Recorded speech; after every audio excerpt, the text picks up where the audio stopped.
que você comentasse aí um vídeo aí do pastor Marco Feliciano, né? Um caba cheio da unção, disse que já leu a Bíblia 30 vezes e já leu milhares de livros relacionados à Bíblia. Então, eu queria que você comentasse um vídeo aí em que ele fala que... Eu tenho que mostrar o vídeo depois aí, o colega vai ter que mostrar, porque se a gente falando, a pessoa não acredita, não. Que o Marco Feliciano disse que a Bíblia em português foi traduzida do inglês. Olha aí como o cara sabe de história da Bíblia, né? Entende da Bíblia. Foi traduzido do inglês, que do inglês foi traduzido do alemão foi traduzido do latim, que do latim foi traduzido do grego, e do grego foi traduzido do hebraico e do aramaico. Veio esse... Você imagina a quantidade de perda de informação que teve aí para chegar no português. E, pô, então, para mim, a Bíblia em português não vale a pena ler, não, pô. E a antecessor, que é o inglês, né? Porque o cara teve essa ruma de perda de informação no caminho, o que não é verdade, né? Depois você comenta aí. Que Cadê o vídeo? Sim, aí ele disse que Manuel, né, é do inglês. Não, e o interessante é que ele disse que está errado. Manuel não é Deus convosco, não. Que lá no hebraico, aramaico, sei lá onde, está errado. O que está certo é no inglês, né? Que é no inglês, que é o penúltimo da cadeia, que o último é português, né? E o inglês é que é o verdadeiro. Ele disse que é in man el. In é dentro, man. Só que fala men, né? Fala no plural, que é tão burro. In man. In é dentro, man é homem, e el é Deus. É Deus dentro do homem. E ele disse que no inglês lá é tudo separadinho. In, hífen. Man, hífen, el. Aí, pô, ler as traduções em inglês. Todas as traduções de inglês que eu peguei não tinha esses hífens. Nem no texto lá do Novo Testamento, do livro de Mateus, nem no livro de Isaías. Eu digo, pô, esse cara não sabendo o que é que tá falando, nem se deu o trabalho de ler a Bíblia em inglês. Bota aí o vídeo. Mas me mostra o vídeo primeiro e a gente faz qualquer comentário a respeito, se for necessário. Pastor, o senhor é louco? Não, tá escrito aqui. Vós sois templo do Espírito Santo. Deus habita dentro de nós.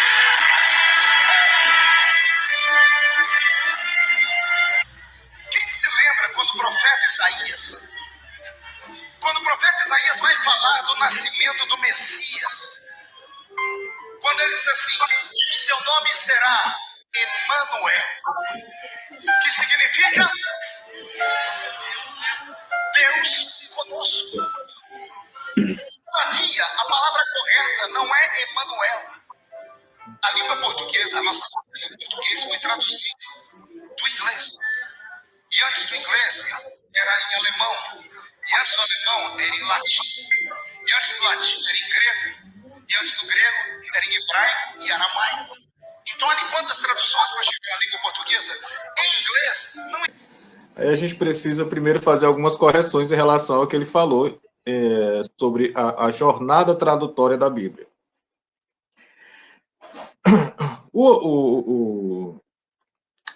Assim, as línguas originais em que a Bíblia foi escrita, de fato, é hebraico, aramaico e grego.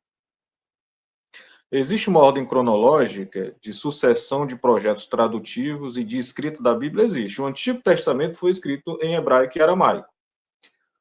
O Novo Testamento foi escrito integralmente em grego. Então, não é que a Bíblia inteira foi escrita em hebraico e aramaico e depois traduzida para o grego. O Antigo Testamento, sim. Primeiro ele foi escrito em hebraico e aramaico, e houveram a tradução dos 70, a Septuaginta, que traduziu o Antigo Testamento inteiro, com alguns livros apócrifos. Então, a Septuaginta não é a tradução para o grego do Tanar, que é a Bíblia Sagrada dos hebreus, dos judeus, do judaísmo, porque a Septuaginta ela tem alguns livros a mais, que são os apócrifos. Então, nesse aspecto, sim, o Antigo Testamento ele foi escrito primeiro em hebraico e depois foi traduzido para o grego. Mas o Novo Testamento foi escrito em sua integralidade em grego koiné, ou kiné, a depender da tradução, a depender do padrão de pronúncia que você adota. O padrão de pronúncia que eu adoto para o grego, koiné, é o erasmiano, porque facilita muito. Para mim, que sou brasileiro, né, falante nativo do português, para mim fica mais fácil assimilar essa pronúncia. eu não uso a pronúncia reconstituída.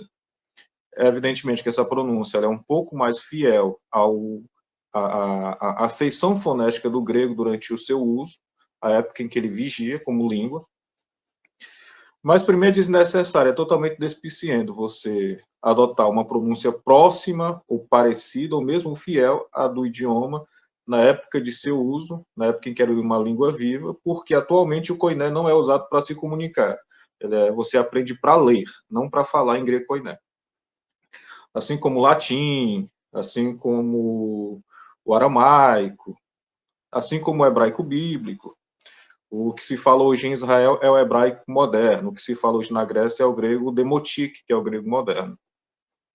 Então, nesse aspecto, sim, o Antigo Testamento, primeiro foi escrito em hebraico, depois passou para o grego, Septuaginta, mas o Novo Testamento ele foi escrito já em grego.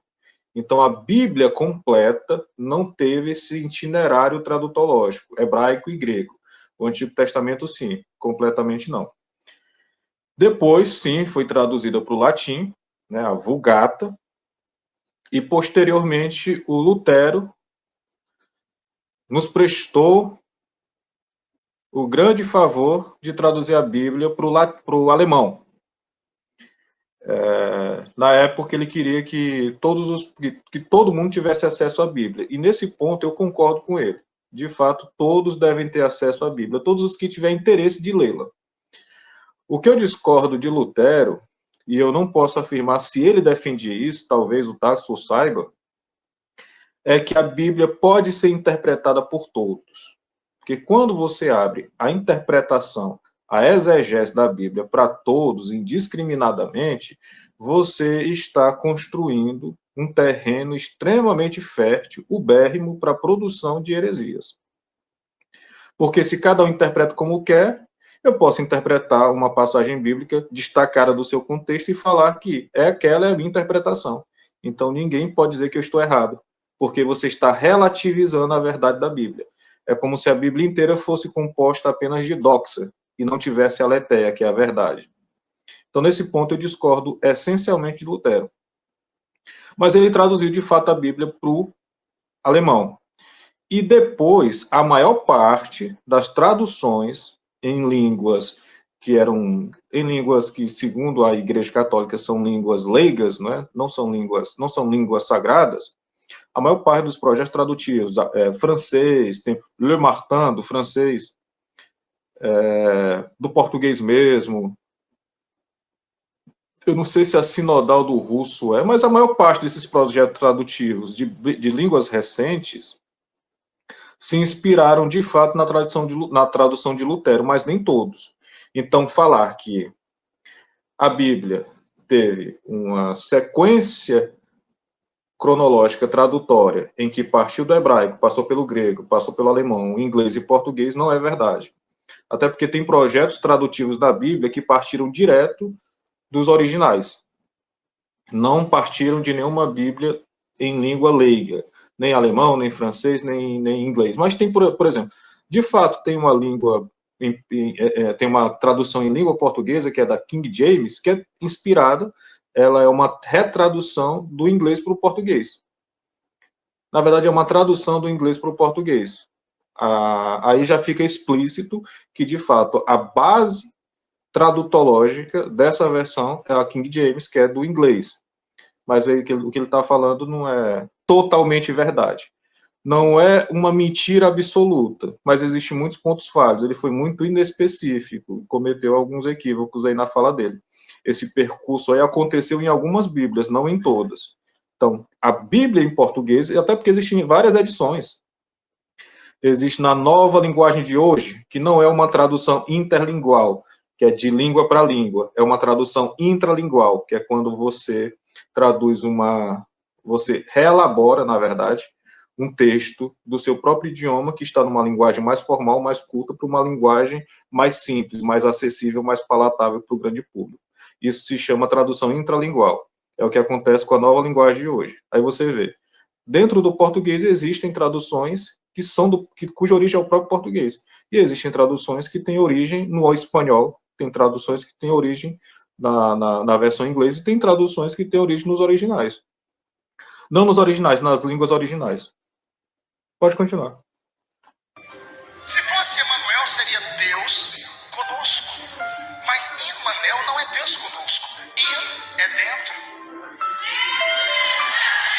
Mem é homem. Vem de humus, terra. E El é o sufixo do nome do grande Deus, o grande El Shaddai, o grande Elohim. Então, Immanuel não é Deus conosco. Tem um magrinho aqui, um bem magrinho. Não, ele aqui não tem nenhum bem magrinho. Tá bom. Vou voltar só mais um pouquinho, que ele disse que no hebraico lá tá errado. Nas línguas originais tá errado, o que tá certo é no inglês, que é Immanuel, Deus dentro do homem, né? Vai. Volta aí, para ver se é isso mesmo. É o sufixo do nome do grande. Mem, mas Immanuel, tracinho, El. Volta mais. Quantas traduções para chegar na língua portuguesa? Em inglês, não existe o nome Emanuel. Inclusive, na nossa Bíblia, aparece com 2 L's. Eu acho que é mais para trás um pouquinho. São 3 palavras. Deus conosco. Mais, só um pouquinho. Profeta Isaías. Quando o profeta Isaías vai falar do nascimento do Messias, quando ele diz assim, e o seu nome será Emanuel, que significa Deus conosco. Todavia, a palavra correta não é Emanuel. A língua portuguesa, a nossa Bíblia do português, foi traduzida do inglês. E antes do inglês, era em alemão. E antes do alemão, era em latim. Vou fazer o recorte depois. Era em grego. E antes do grego, era em hebraico e aramaico. Então, olha quantas traduções para chegar na língua portuguesa. Em inglês, não existe o nome Emanuel. Inclusive, na nossa Bíblia, aparece com 2 L's. No inglês, são 3 palavras separadas por 2 itens. É im, tracinho, mem, tracinho, el. Immanuel. Se fosse Emanuel, seria Deus conosco. Mas Immanuel não é Deus conosco. Im é dentro. Mem é homem. Vem de humus, terra. E El é o sufixo do nome do grande Deus, o grande El Shaddai, o grande Elohim. Então, Immanuel não é Deus conosco. Tem um magrinho aqui. Daí pra frente eu sou presepada. E aí, Johnny, eu queria que você me dissesse se tá certo, é no hebraico ou é no inglês? Porque ele disse que é no inglês. Assim, eu vou citar uma situação hipotética para você entender o despropósito dessa declaração do Feliciano aí, do Infeliciano. O Esperanto é uma língua artificial que foi criada não faz muito tempo. Na época da produção de Camões, né, os Lusíadas de Camões, o Esperanto ainda não existia. Aí imaginemos que lá estivesse uma palavra que significasse cavalo, né, cavalo. Aí você vai para o Esperanto e tem outra palavra que significa cavalo também. Acho que é piford. Agora eu não lembro bem como é que é em Esperanto o cavalo, me esqueci. Depois eu recordo. Mas em Esperanto a raiz, por exemplo, nos Lusíadas, cavalo vem do latim, cuja raiz tem a ver com força, tem a ver com isso, com aquilo. Eu só estou hipotetizando, não estou dizendo que é assim. E no Esperanto tem a ver com velocidade. Aí chega alguém e fala, na verdade, aqui em Lusíadas, cavalo tem a ver com velocidade, não com força. Mas originalmente não foi escrito em português, cujo termo tem na sua raiz o sentido de força. Por que eu vou acreditar que o correto é do Esperanto, que é uma língua que foi produzida foi criada muitos anos depois da escrita original dos Lusíadas em português? É basicamente isso. Porque a língua inglesa, cara, eu acho que ela foi se formatar como um idioma, o inglês antigo, lá no século V. E o livro de Isaías antecede Cristo. Lá 700, 800 antes de Cristo ou 500 antes de Cristo, eu não lembro com precisão a data em que foi escrita. Aliás, a gente não tem consciência, a gente não tem uma certeza em relação a quando foi escrito, porque existem especulações. Então é basicamente isso. Um texto que foi escrito centenas de séculos antes de Cristo tem uma definição para uma palavra na língua em que foi escrito e vem um pastor e fala que o significado correto dessa palavra não é conforme está na língua em que originalmente foi escrita. É conforme está numa língua que foi criada, que se formou quase um milênio depois. Faz algum sentido? E ele ainda cita a passagem, não é, que é Isaías. Você lembra da referência, Thaleson? Eita, não lembro não. Eu li, mas não. Eu mandei no grupo aí, os print aí. Não sei se é Isaías. O interessante é que ele ainda mente ainda, dizendo que existe no inglês a separação do hífen. Eu procurei em todas as versões em inglês que eu tive acesso aqui, não tem. Tá Manuel todo jeito, do mesmo jeito. Tem negócio de separação de hífen de Manuel, não. Pois bem, no hebraico, Emanuel, no hebraico, se não me falha a memória, está... Vou procurar aqui. Ben-Vekarat Shemu Emanuel. Esse Emanuel, né? Peraí. É Isaías 7,14. É 7,14, peraí. Vou pegar aqui um caderno. Aí eu vou escrever a palavra. Eu estava até vendo aqui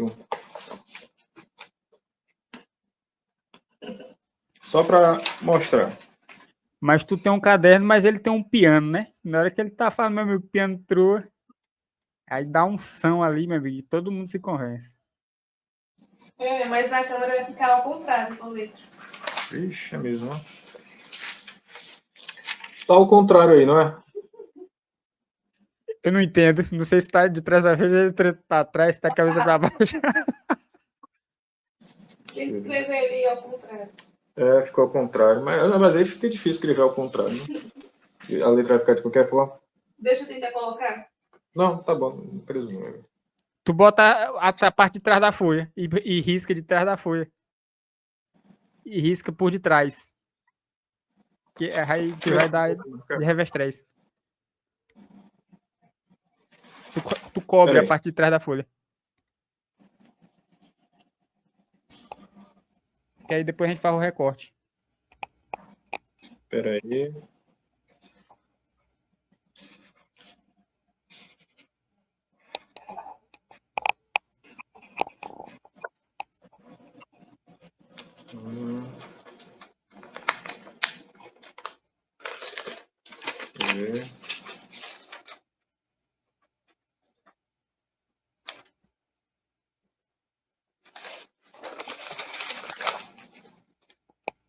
Aqui, ó. Agora ficou. Isso daqui é o nome Emanuel, em hebraico. Aí você vem aqui.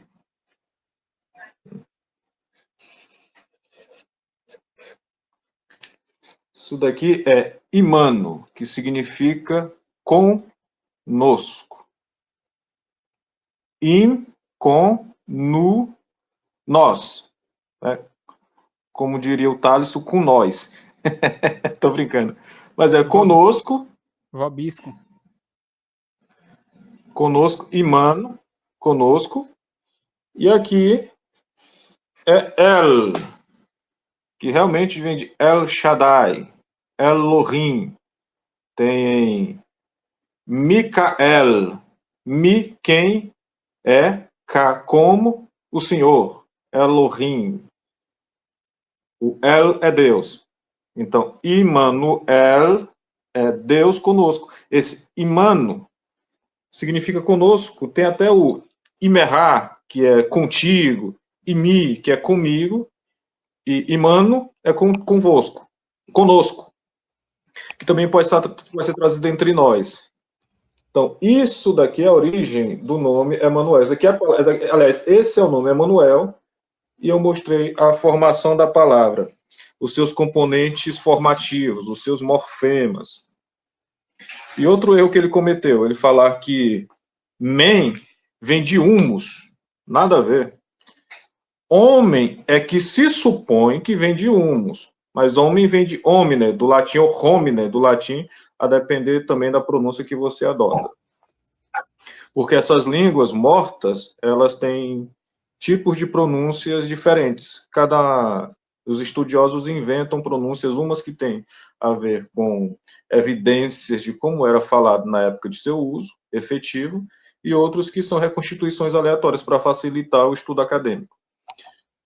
E homine não é consenso, não existe uma unanimidade entre os especialistas que afirme que hominem vem de humus. O hominem, ele vem de um termo da raiz indo-europeu que tem a ver realmente com terra. Mas a ligação entre hominem, ou hominem, e humus, ela é uma especulação. Não existem provas de que, de fato, haja aí uma relação de derivação entre esses dois termos. E men, do inglês, vem do... acho que é do proto-germânico, que o inglês é uma língua germânica, né, aparentada com o alemão. Por isso que man em alemão é homem, man é homem em inglês. A escrita é muito parecida, M-A-N em inglês, M-A-N-N em alemão. E a origem do termo man vem de men, que é eu acho que é do proto-germânico, ou é do alto-germânico. Ou seja, uma coisa não tem relação com a outra. Homem não tem a ver aliás, men não tem a ver com humus, de forma nenhuma. Tem relação semântica, mas aí essa relação ela é nesse sentido, é uma relação extremamente indireta, porque a raiz de homem do indo-europeu tem a ver com terra, e humus significa terra preta. Então, essa daí é talvez uma relação, veja que não é uma relação de derivação. Então, men não vem de humus, de forma nenhuma. E, como eu disse, é uma estultice sem tamanho, desmedida. É de uma... Eu vou falar arbitrariedade para a gente não ser ofensivo com o pastor. Mas não há fundamentação linguística, não há fundamentação filológica, não há fundamentação etimológica que justifique ele falar que Emanuel significa Deus dentro da gente. Porque ele está partindo de uma análise etimológica com base no termo inglês, sendo que o nome não é originário da língua inglesa. O inglês é só uma transliteração do nome hebraico. E a transliteração é a adaptação fonética de uma palavra de um idioma para outra, não é uma tradução. Por exemplo, você tem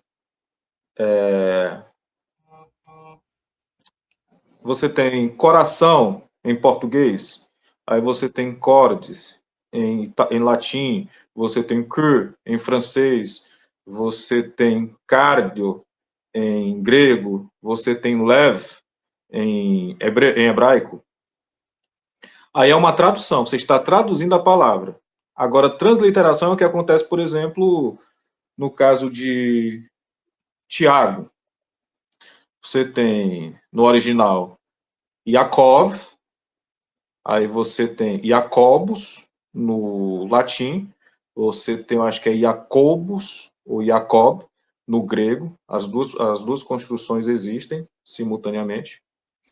Aí você tem James, em inglês, você tem Jacques, em francês, você tem Giacomo, em italiano, e você tem Tiago, em português. Eu não sei se vocês prestaram atenção, mas Tiago e Jacó derivam do mesmo nome, que é Yaakov. A diferença é que tomaram caminhos diferentes. Aliás, a diferença é que, ao longo das transliterações, Jacó seguiu um caminho formativo e Tiago seguiu outro. Mas é o mesmo nome. Talvez essa diferenciação na transliteração tenha sido feita para fazer a distinção entre os personagens. Assim como, por exemplo, Saulo e Saul. Vem da mesma hora. Shaul, o Saul, o primeiro rei de Israel, tem o mesmo nome de Saulo, o apóstolo, que em grego recebeu o apelido de Paulo, que significa pequeno.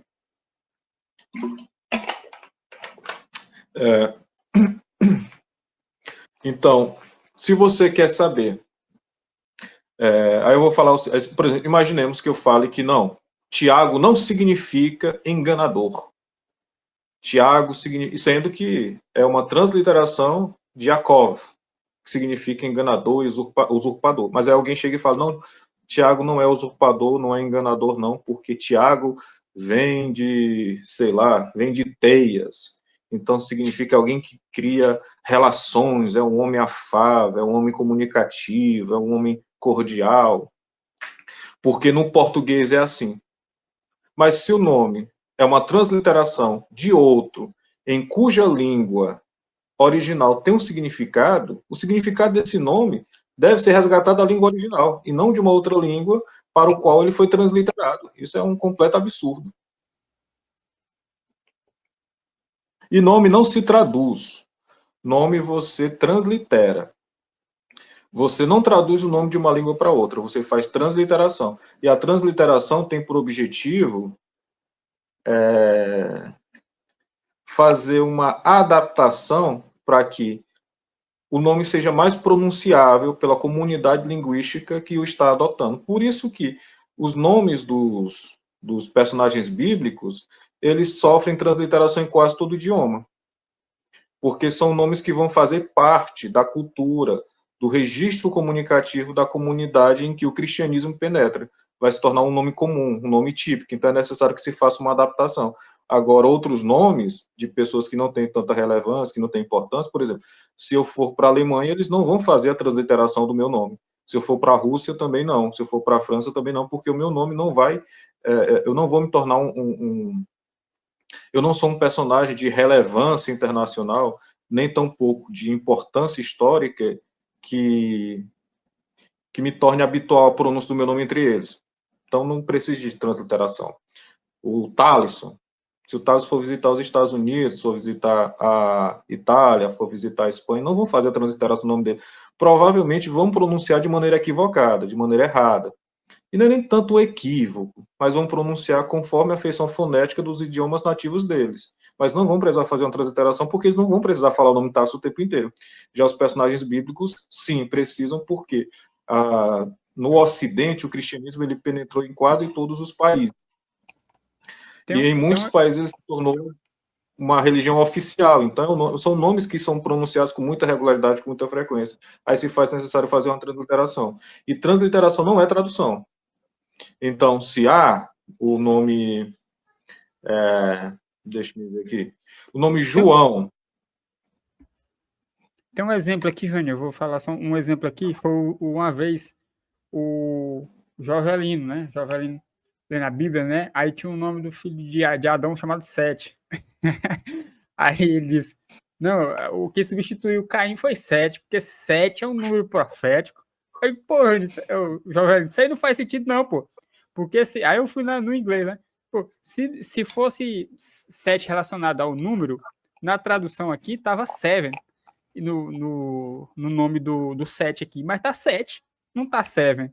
Então não tem nada esse nome do filho de Adão lá, que substituiu Abel, não tem nada a ver com número, né? É outro exemplo disso aí. Como, por exemplo, Bila, não é? Que é Bilha no hebraico, que significa significa frágil, significa vulnerável, significa... Também pode ter a ver com tremor, porque existem duas possibilidades. Bilha vem de Balá ou de Beler. Inclusive, é um nome muito próximo daquele padre de quem você gosta muito, né, o Beleca. Balá, Beler. Balá tem algo gasto com o tempo, belé tem a ver com tremor, então bilha significa fragilizada, vulnerável e tal. Mas aqui, aí foi trazer para bila. Ei, eu vou Mas em aproveitar aqui para tu tirar a dúvida minha. Vai. Em português, bila também é aquelas petequinhas, né? Não sei se aí na cidade de vocês mas bila é umas petequinhas, bolinhas de gude. Aí vem uma pessoa e fala, não, o nome bila não tem a ver com fragilidade, tem a ver com ser redonda, ela era gorda. Ficou pequena, né? Então, era pequena. É a transliteração. Você não faz a tradução da transliteração dos nomes transliterados no idioma em que ele foi para o qual ele foi transliterado. Você faz a tradução, se houver, na verdade, um significado embutido no nome, a partir da sua versão no original, na língua original. Então, se você quer saber o que significa Emanuel, você tem que ir na língua original. O que significava no idioma original? E a própria Bíblia deixa claro, significa Deus conosco. Aí vem uma figura histriônica dessa e fala que não, está errada, a Bíblia está errada. Não é conosco, é na gente, é dentro da gente.